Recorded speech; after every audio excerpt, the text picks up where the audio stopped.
नमस्ते।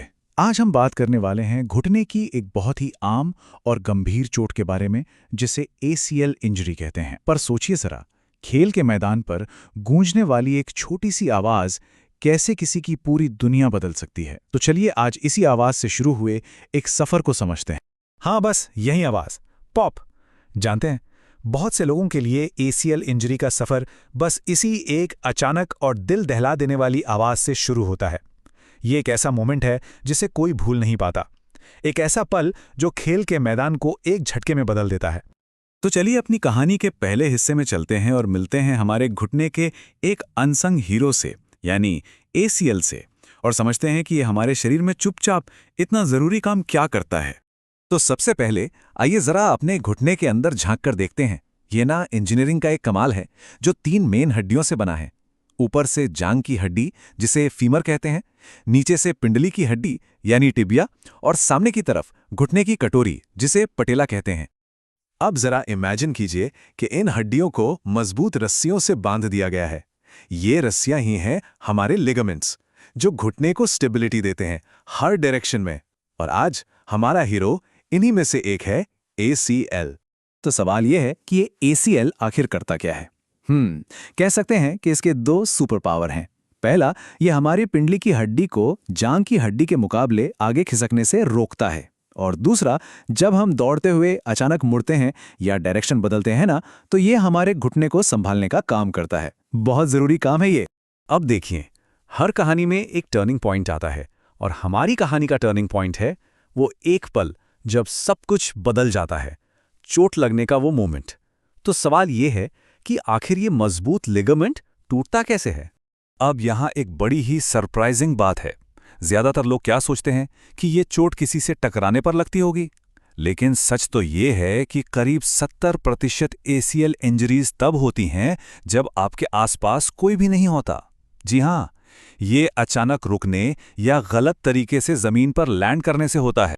चलिए इस मोमेंट को स्टेप बाय स्टेप समझते हैं। सोचिए, पैर जमीन पर मजबूती से जमा हुआ है, बॉडी अचानक रुकती है या डायरेक्शन बदलती है, और ठीक उसी वक्त घुटना थोड़ा अंदर की तरफ मुड़ जाता है।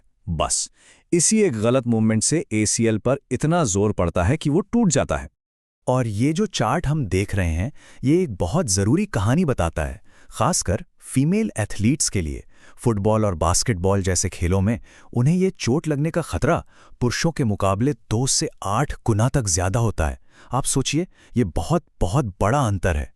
तो सवाल उठता है, ऐसा होता क्यों है?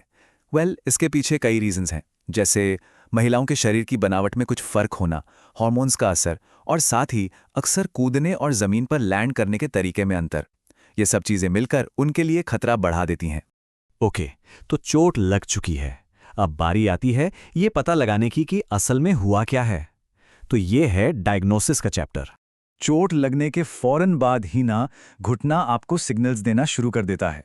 सबसे पहले वही पॉप की आवाज, फिर तेज दर्द, और फिर कुछ ही घंटों में घुटना एकदम फुटबॉल की तरह सूज जाता है। ये सूजन असल में जोड़ के अंदर खून जमा होने से होती है, जिसे हेमार्थ्रोसिस कहते हैं। और साथ ही एक ऐसी फीलिंग आती है जैसे घुटना आपका साथ ही छोड़ रहा है, अनस्टेबल सा। अब ये जानना भी जरूरी है कि हर एसीएल इंजरी एक जैसी नहीं होती। डॉक्टर्स इसे 3 ग्रेड्स में देखते हैं। ग्रेड 1 का मतलब है हल्का सा खिंचाव, ग्रेड 2 मतलब लिगामेंट आधा फट गया है, और ग्रेड 3 यानी लिगामेंट पूरी तरह से टूट चुका है, जो कि सबसे कॉमन और सीरियस कंडीशन है। डॉक्टर फिजिकल चेकअप से काफी कुछ पता लगा लेते हैं, पर अंदर की असली पिक्चर देखने के लिए एमआरआई ही गोल्ड स्टैंडर्ड है। ये एक घुटने के अंदर की डिटेल्ड फोटो देता है। इससे न सिर्फ एसीएल टियर कंफर्म होता है, बल्कि ये भी पता चल जाता है कि कहीं आसपास और कोई चोट तो नहीं लगी है। और अब हम आते हैं कहानी के सबसे बड़े मोड़ पर। एक ऐसा दौराहा जहां मरीज को एक बहुत बड़ा फैसला लेना होता है। फैसला ये कि सर्जरी करवानी है या बिना सर्जरी के इलाज का रास्ता चुनना है। तो देखिए, यहां 2 रास्ते हैं। एक रास्ता है कंजर्वेटिव मैनेजमेंट का। ये उन लोगों के लिए है जिनकी लाइफस्टाइल बहुत एक्टिव नहीं है। इसमें फिजियोथेरेपी से घुटने की आसपास की मसल्स को मजबूत बनाया जाता है। और दूसरा रास्ता है सर्जिकल रिकंस्ट्रक्शन। ये उन यंग एक्टिव लोगों के लिए है जो वापस स्पोर्ट्स में लौटना चाहते हैं, और उनके लिए अक्सर सर्जरी ही बेस्ट ऑप्शन होता है। एसीएल सर्जरी के बारे में एक बात समझनी बहुत बहुत जरूरी है। टूटे हुए ACL को सिला नहीं जाता, उसे रिकंस्ट्रक्ट किया जाता है। ऐसा क्यों?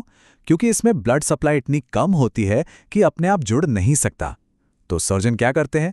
वो शरीर के ही किसी और हिस्से से टिश्यू लेकर एक नया लिगामेंट बनाते हैं और इसी नए टिश्यू को ग्राफ्ट कहते हैं। चलिए, सर्जरी तो हो गई, लेकिन असली लड़ाई तो अब शुरू होती है। तो अब चलते हैं इस सफ़र के आखिरी पड़ाव पर, रिकवरी का लंबा रास्ता और फ्यूचर में ऐसी चोटों से बचने के तरीके।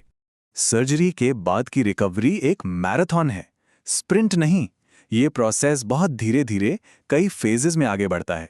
शुरुआत होती है सूजन कम करने से, फिर धीरे धीरे ताकत और बैलेंस बढ़ाने पर काम होता है, और फिर कहीं जाकर स्पोर्ट्स स्पेसिफिक एक्टिविटी शुरू होती हैं। इस पूरे सफर में आराम से 6 से 9 महीने या उससे भी ज्यादा का वक्त लग सकता है। अच्छा, तो अब जरा लॉन्ग टर्म की बात करते हैं। गुड न्यूज़ ये है कि ज्यादातर लोग अपनी फेवरेट एक्टिविटीज में सक्सेसफुली लौट पाते हैं, लेकिन एक कड़वी सच्चाई ये भी है कि इस चोट के बाद फ्यूचर में उसी घुटने में ऑस्टियोआर्थराइटिस यानी गठिया होने का खतरा काफी बढ़ जाता है, और ये खतरा बना रहता है चाहे सर्जरी कितनी भी सक्सेसफुल क्यों ना हुई हो। तो इन सब बातों का निचोड़ क्या है? यही कि सबसे अच्छा इलाज प्रिवेंशन है, मतलब रोकथाम। सही ट्रेनिंग प्रोग्राम्स, मसल्स को मजबूत करने वाली एक्सरसाइजेज और खासकर कूदने और लैंड करने की सही टेक्निक सीखकर इस खतरनाक चोट के रिस्क को काफी हद तक कम किया जा सकता है। और आखिर में हम एक सवाल के साथ इस चर्चा को खत्म करते हैं। 9 महीने की रिकवरी, इतनी मेहनत और दर्द सहने के बाद जब एक एथलीट वापस मैदान पर लौटता है, तो क्या उसका घुटना और उससे भी बढ़कर उसका कॉन्फिडेंस कभी भी सच में पहले जैसा हो पाता है? ये एक ऐसा सवाल है जो इस चोट के गहरी और लंबे असर को हमारे सामने रखता है।